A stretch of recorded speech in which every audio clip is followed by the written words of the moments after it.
इसी बीच रायपुर से बड़ी खबर सामने आ रही है, जहां छत्तीसगढ़ में अब तक 6,32,000 मीट्रिक टन धान की खरीदी हो चुकी है। अब तक 1 लाख से ज्यादा किसानों ने अपनी फसल को बेचा। किसानों को भुगतान के लिए 1 करोड़ से ज्यादा जारी किए गए। 1 नवंबर से 31 जनवरी तक धान खरीदी की प्रक्रिया चलेगी।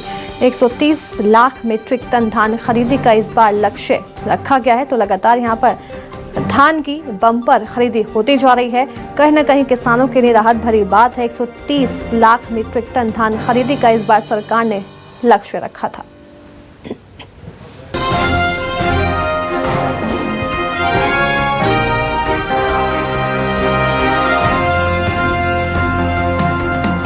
रायपुर से मेरे सहयोगी नेहा हमारे साथ जुड़ गई है। नेहा, अगर हम धान खरीदी की बात करें और राजधानी रायपुर की बात करें, कितनी धान खरीदी हो चुकी है और किसानों को कितनी राहत है इस बात से?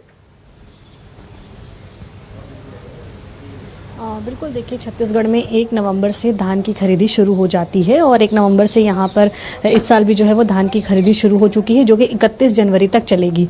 अब तक जो है तकरीबन 1.5 लाख किसान हैं जो अपने धान को बेच चुके हैं और उनके ही एवज में 1600 करोड़ रुपए की राशि का भुगतान जो है उन्हें किया जा चुका है। सरकार का इस बार लक्ष्य है कि वो 130 लाख मीट्रिक टन धान की खरीदी करें, जो कि पिछले बार की तुलना 20 गुना ज़्यादा है। पिछली बार जो है वो 110 लाख मीट्रिक टन धान की खरीदी सरकार ने की थी और एक बड़ा लक्ष्य हासिल किया था, और इस बार उस लक्ष्य को बढ़ाया गया है और तकरीबन पूरे छत्तीसगढ़ में 25 लाख किसान हैं, उन्हीं के एवज में जो है वो ये धान जो है वो खरीदा जा रहा है। हालांकि सरकार की जो नई घोषणाएं हैं, यदि देखा जाए तो निश्चित ही आने वाले समय में जो क्विंटल है 20 क्विंटल जो धान अभी सरकार खरीद रही है वो आने वाले समय में बढ़ भी सकता है। तो निश्चित यहाँ पर अभी 20 क्विंटल के एवज में जो पुरानी राशि है 2800 के कीमत पर जो है अभी धान किसानों से लिया जा रहा है। तो ये 31 जनवरी तक चलेगा और तकरीबन 25 लाख किसान हैं जो अपने धान को यहाँ पर बेचते हैं और इनके पूरे रखरखाव की यहाँ पर व्यवस्था जो है वो सरकार की तरफ से की जा रही है। और अभी भी अब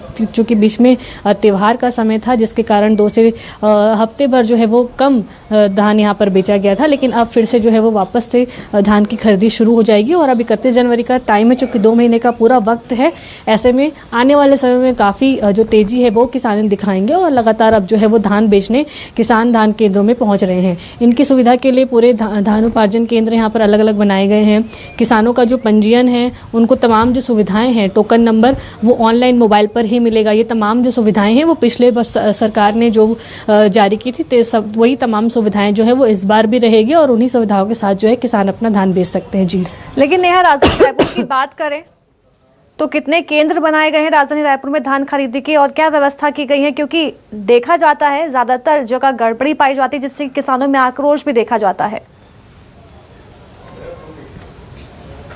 बिल्कुल, देखिए पहले इस तरीके की शिकायतें बहुत आती थी कि धान केंद्रों में जो है गड़बड़ियाँ आ रही हैं। उसके अलावा दूसरे राज्य के जो किसान हैं वो भी छत्तीसगढ़ पहुंच जाते थे।